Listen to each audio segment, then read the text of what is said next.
There is an amusement park that sits just steps away from the ocean in San Diego, California, where during the day it feels like paradise. But at night, the lights flicker a little softer, the crowds thin out, and that old wooden coaster, well, it starts to sound different. Louder, slower, like every creak means something, because that coaster is over 100 years old. It's been damaged, nearly torn down, and left to decay more than once. By all accounts, it shouldn't still be here. But it is. And if you ride it today, you can feel it. The way the track rattles, the way it pulls you over the ocean, it doesn't feel like a modern ride. It feels like something that survived. And the weirdest part is no matter how many times this place almost disappears, it somehow always finds a way to come back, like it's holding on, or like something won't let it go. This is Belmont Park, the beachside amusement park that might just be a little harder to kill than it should be. The only podcast that dives into the horror, the history, and the hauntings hiding inside amusement parks, the circus, or your county fair. I'm Marissa, your morbidly curious host, and every week I uncover the stories they don't put on the map, the accidents, the legends, and the moments where fun turn into something else entirely. So step right up and follow me on TikTok or Instagram at Death Kiss Traveler Podcast. Last week, I told you about the Santa Cruz Beach Boardwalk, and the similarities are wild. But this park, it stands on its own. Now let's get into our story. Before we get into the history, I want to throw in a few things about Belmont, the kind of details that don't really fit in anywhere, but they're too good to leave out. The music video for the song M+M's from Blink-182 was filmed at Belmont Park.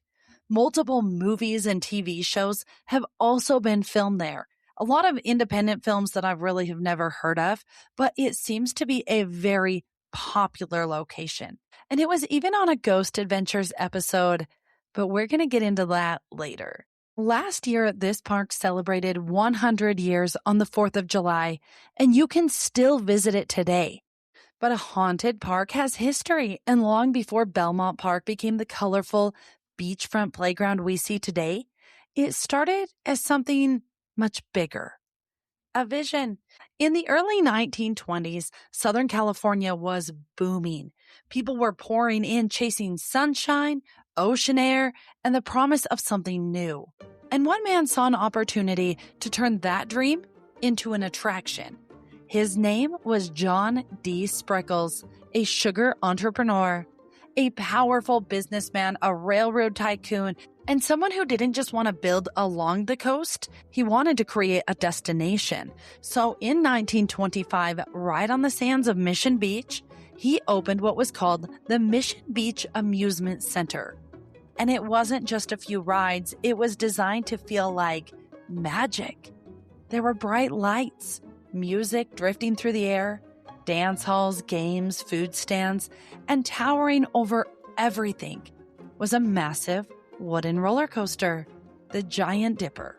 We talked about her last week. Her sister is at the Santa Cruz Beach Boardwalk, and she's built right on the edge of the ocean.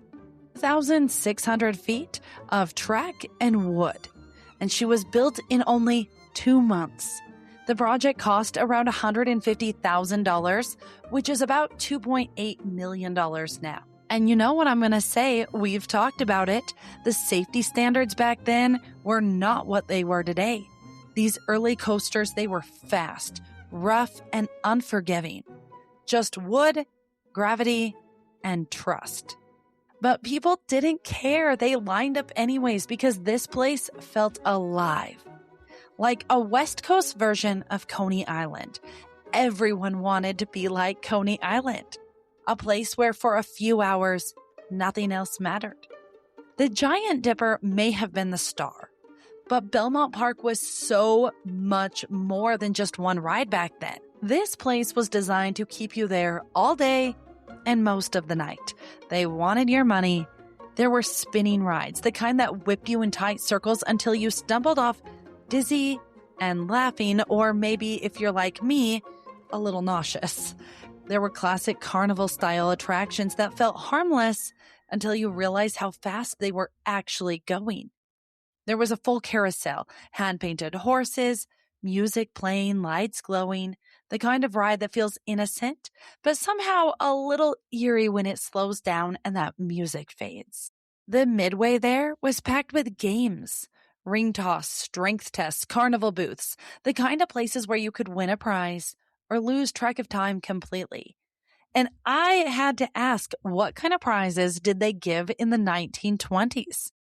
And you had your classic carnival games like ring toss, ball throws, strength test where you slam a hammer and you try to ring the bell. A lot of the same games that we have today. But if you won, you didn't walk away empty-handed. You might leave with a stuffed animal and not the soft, perfectly made ones we see today. A slightly rough, little uneven, and that vintage look that somehow feels charming and definitely creepy. And if deformed stuffed animals weren't your thing, you could have a doll.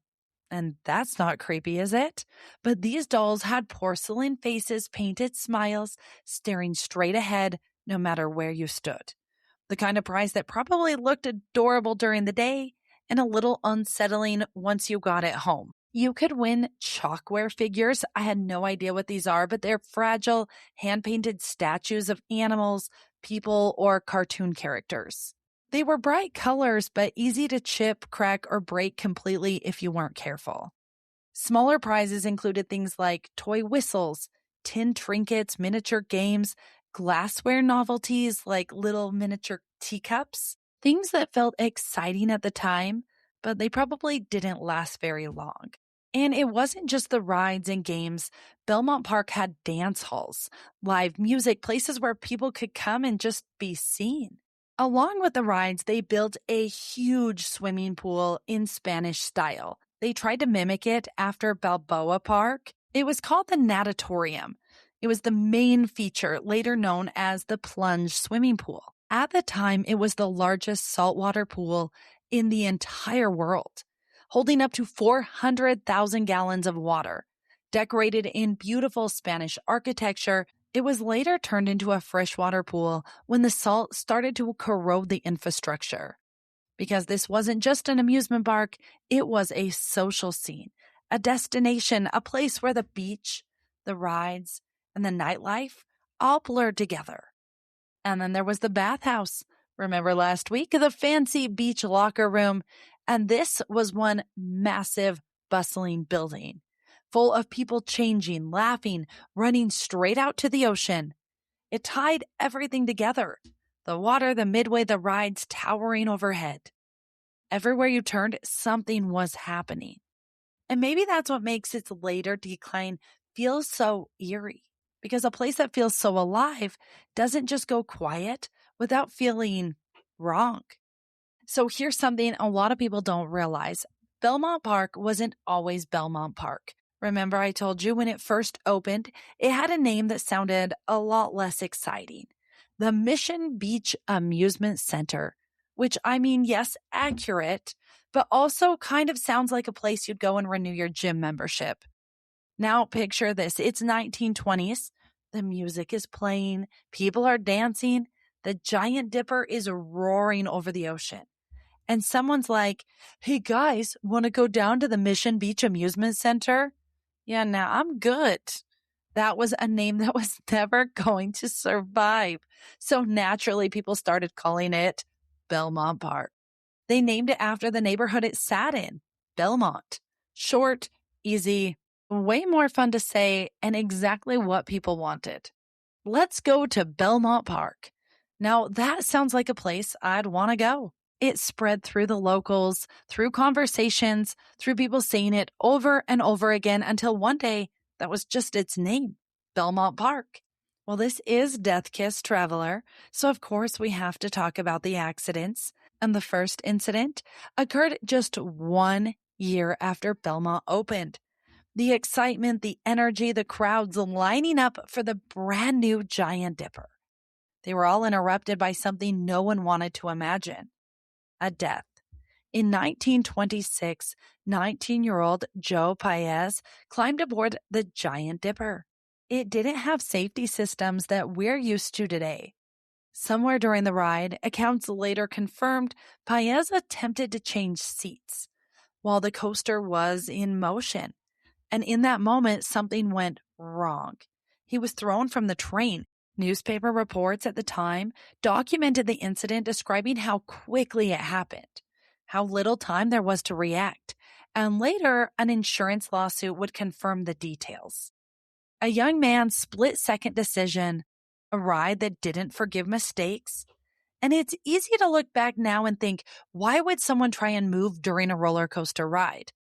But this was the 1920s. These rides were new, and the rules, well, they weren't always clear. The risks were not fully understood. And that's what makes this early amusement park history so unsettling. Because these weren't just rides, they were technically experiments. And sometimes people learned the hard way. But besides that incident, Belmont Park became one of the most popular seaside attractions in all of California.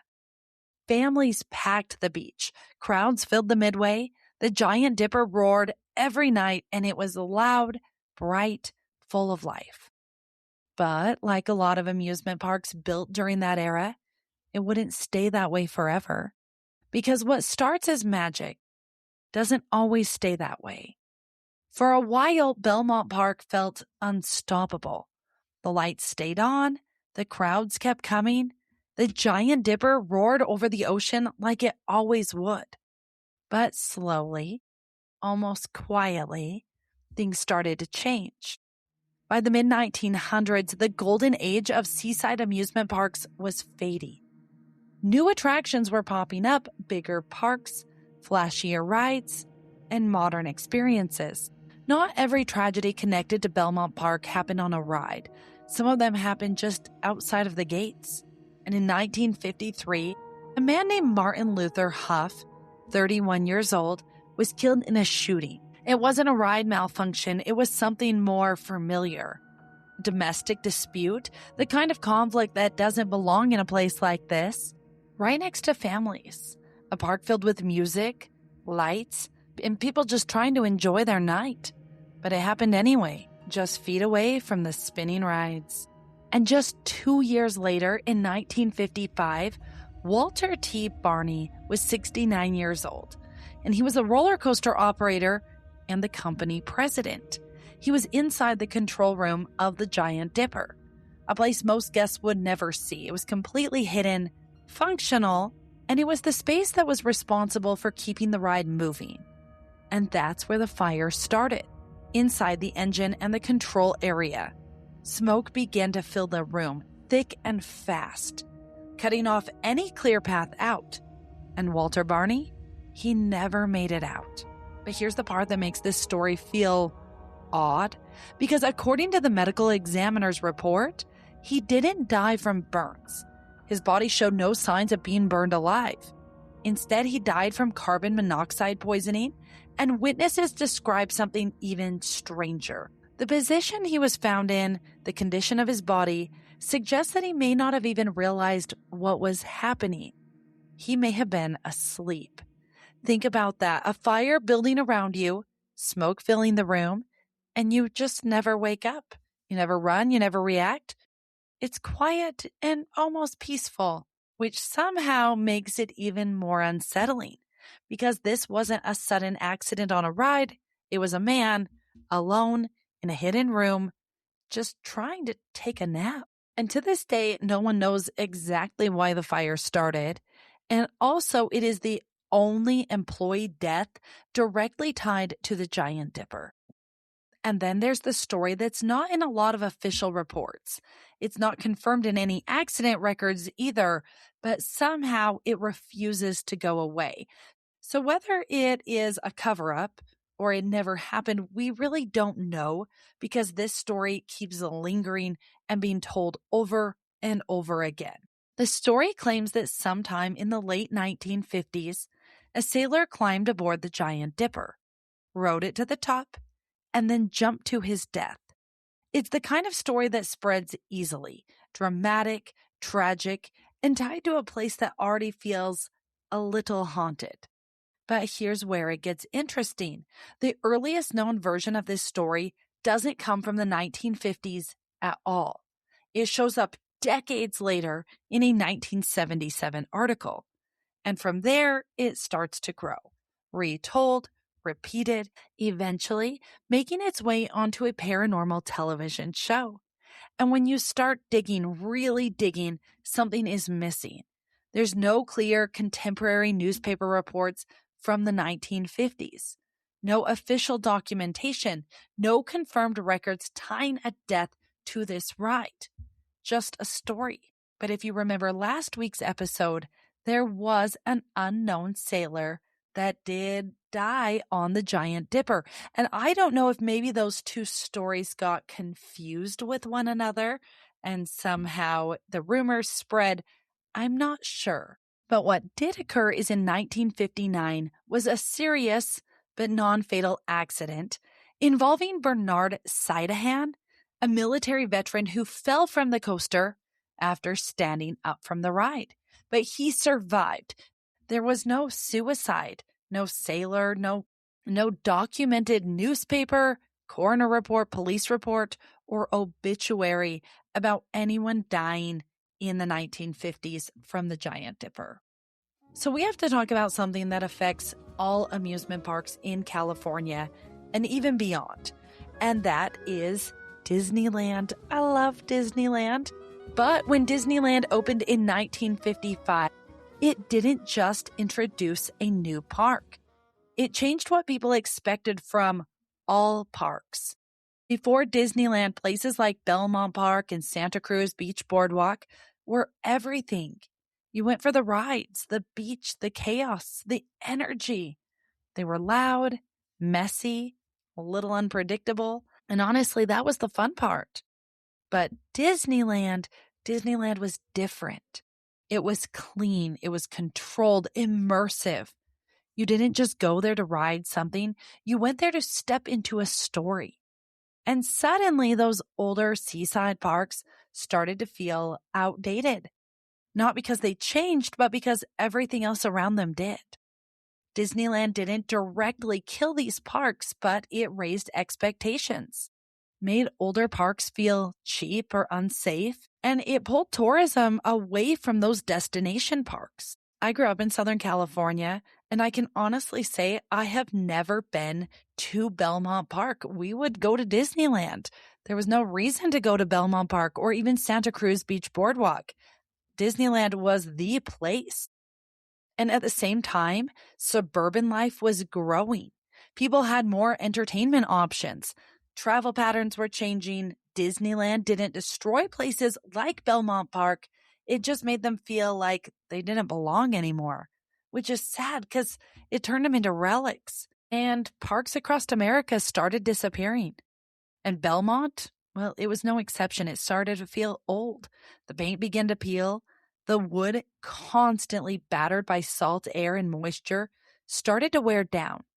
And that beautiful towering coaster, it creaked louder, groaned a lot longer, like it was feeling every single year. Maintenance had become so much harder, way more expensive, and easier to put off. And piece by piece, the park began to lose what made it magical.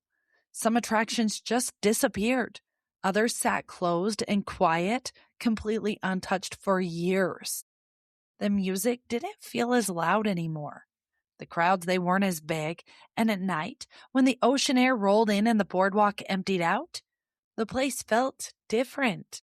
Not dead, but not fully alive either. Like it was stuck in between, just waiting for something to happen. And we really have to discuss that not all danger at Belmont Park came from the rides. Some of it came from the crowds. And by the 1960s and 70s, as the park started to fade, a different kind of story showed up. Armed robberies, assaults, fights that escalated fast, sometimes just steps away from the midway. At night, when the crowds thinned out, Belmont didn't feel like the carefree beachside escape anymore. It felt unpredictable. This wasn't just one big incident, it was a pattern. It happened over and over again. Stories people told each other was, watch your back, don't stay too late, the kind of warnings that don't come from signs, but from experience. The kind of place that your mom would not let you stay at after dark. And this park had a lot of accidents. It actually didn't have a lot of deaths, but the accidents that happened, they are just wild and kind of weird.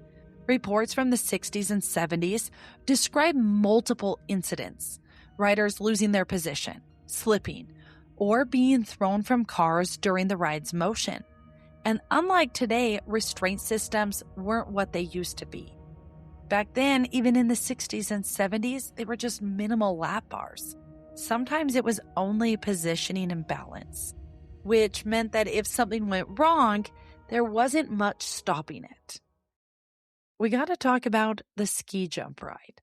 Well, that sounds fun and the name sounds harmless. It wasn't. The ski jump was a compact thrill ride built around one simple idea. Send a small car up a steep incline and then drop it back down over and over again. Riders would sit in a small open car that was low to the track and exposed with minimal restraint. The ride would pull the car up a sharply angled track, almost like a miniature coaster lift hill, and then release it, letting gravity take over. The car would rush back down the incline, hit the bottom, and sometimes, if you were lucky, it would sometimes bounce or swing into another motion. And that's where things got unpredictable, because unlike larger roller coasters, these rides were smaller, less engineered for smoothness, more dependent on momentum and how your body moved inside the car. Even if you leaned wrong or shifted your weight, or if you weren't seated exactly right, you felt it hard. And in some cases, that was enough to throw riders off balance, or worse, throw them off the track. These kinds of rides were common in mid-century amusement parks. They were cheap to build, easy to operate, and delivered a quick burst of adrenaline. But they didn't have the layered safety systems that we expect today. And places like Belmont that were sitting right next to the ocean, where moisture, salt, and wear were constant factors, a ride like that could feel even more unpredictable than it was supposed to. It wasn't the biggest ride in the park, but it might have been the least forgiving. By the late 1970s, Belmont Park wasn't just fading. It was coming apart. And what once had been packed with people now had empty spaces, closed attractions, buildings that no one was really watching anymore. And that's when things started getting out of control. Reports from the time described large disturbances. These were group gatherings, fights breaking out, situations big enough that the park would sometimes shut down early. And in the late 1970s, there was multiple arson attempts inside unused amusement park structures. Kids thought it was fun to light the amusement park on fire. Fires were set in buildings that had once been full of life that were now just sitting in the dark. This wasn't just a decline anymore, it was complete instability. Belmont Park wasn't the destination it used to be. It was something else now, a reminder of what it used to be, just fading right there on the edge of the ocean. And the Giant Dipper, well, she was still standing, still running. Almost felt like it was holding the whole place together all by itself. But even that wasn't enough to stop what was coming next. They looked at the Giant Dipper like she was a liability. And that's when the conversation started. Not about saving it, about replacing it. Developers looked at that stretch of beachfront property and saw something more valuable than history. Hotels, condos, a clean slate. And Belmont Park? She was in the way. Plans were drawn up. Demolition wasn't just an idea. It was becoming real. And after all of the decline, the violence, the fires, the question becomes, who actually saves Belmont? And the answer is, not one single person. The city of San Diego stepped in. Preservationists got involved, and the Giant Dipper was recognized for what it actually was, a historical landmark. Instead of demolishing it, they made a different decision. Restore it. I love it. I love it. They rebuilt it. They reinforced it from the inside out. In the late 1980s, the park underwent major redevelopment. The Giant Dipper was restored, not replaced, carefully rebuilt using modern safety standards while keeping that original 1925 structure. And in 1990, Belmont Park reopened. Belmont Park wasn't saved because it was profitable. It was saved because people decided it mattered. In 2010, the company running the park filed for Chapter 11 bankruptcy. Their main reason? They claimed the city of San Diego raised their taxes by nearly 700%, something they said made it impossible to keep operating the way it had been. Then things escalated, and in 2011, the park's manager filed a $25 million lawsuit against San Diego, accusing them of breaking their lease agreement and blocking major expansion, including plans to add a hotel onto the property. Even decades after almost being torn down, Belmont Park was still fighting to survive. But in 2013, the lawsuits were dropped and the park has stayed open. Just another chapter in a place that seems to never go down easily. Okay, now this is where things get weird. Not proven, not documented, but talked about a lot. People who've worked at Belmont Park, paranormal investigators, and even guests all seem to point to the same thing. You don't always feel alone there. And here's the pattern. It's not what people see, it's what they hear. Voices, whispering, sounds that don't have a source. Reported in places like the old laser tag areas, storage rooms packed with prizes, the coaster's maintenance and repair rooms, even sealed off corridors you can barely access. And the creepiest part, a lot of it doesn't happen in real time. It shows up later on recordings, like something was there, even though no one noticed it at the time. There's also something else people point out. July, especially around the 4th, that's when a lot of the park's biggest incidents happened. Injuries, disturbances, and even that first fatality happened over the 4th of July. But here's the reality. It's probably not paranormal. It's peak summer. Big crowds, more alcohol, fireworks, heat, and rides being pushed to their limits. Still, some people think that environments like that, loud, emotional, chaotic, might leave something behind. No proof, just a theory. Some employees have said there are just areas they don't like going in alone. Not because of anything they can see, but what they can hear. And paranormal investigators who have been inside Belmont Park after hours claim something hangs over the place. Not a figure you can clearly see, but something darker, like a presence. Like the air itself feels heavy, described as a dark cloud. But for me, the most unsettling part is the cameras that have picked up on things that don't look human. Tall, unnatural, standing where no one should be. And objects like stuffed animals, well, they move when no one is touching them. There have been claims of hearing a child, faint, distant, like it's coming out of nowhere, just out of reach. And Belmont Park didn't have dozens of deaths that would haunt its grounds.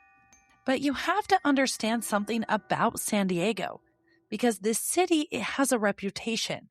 Not loud, not in-your-face haunted like New Orleans, but quiet, layered. The kind of place where things just feel slightly off. In Old Town, people talk about footsteps in empty rooms, shadows that don't match anything real, even full-body apparitions inside buildings that have been there since 1800s. There's the Wally House, often called one of the most haunted homes in America, where visitors say they feel watched even when they're alone.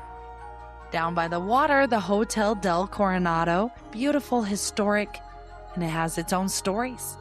Lights flickering, footsteps at night, a presence people say never checked out. And in the gas lamp quarter, now full of bars and nightlife, you're walking through a place that used to be something much darker. Add in decades of naval history, people coming and going, stories that don't always get told, and you start to see a pattern. San Diego isn't the place that's trying to scare you. And that's exactly why a place like Belmont Park fits right in. It's not either. And after everything, the rise, the decline, the fires, the near destruction, Belmont Park, it's still there, sitting right on the edge of the ocean like it never left. The Giant Dipper still climbs that same track, still creaks over the beach, still sends people rushing down that first drop like it did 100 years ago. Most people who visit today, they see the lights, the music, the fun. They don't see what almost happened. They don't feel how close this place came to disappearing completely, but it didn't. Somehow it held on, and maybe that's what makes Belmont Park different. Not the accidents, not the stories, but the fact that against everything that usually happens in a place like this, it survived. And if you stand there at night, when the crowds thin out and the ocean gets loud, you can almost feel it. All the years, all the people, all the stories, still layered into one place. Because Belmont Park isn't just history, it's still running. Thank you for listening to Death Kiss Traveler. If you enjoyed this episode, give me a 5-star rating wherever you're listening. I really appreciate the support, and it helps this show keep growing. This show is written and researched by me, Marissa, produced by Sunkissed Traveler, the travel agency that takes the stress out of planning a vacation. See show notes for details or visit sun-kissedtraveler.com. And I'll see you next week, my spooky friends.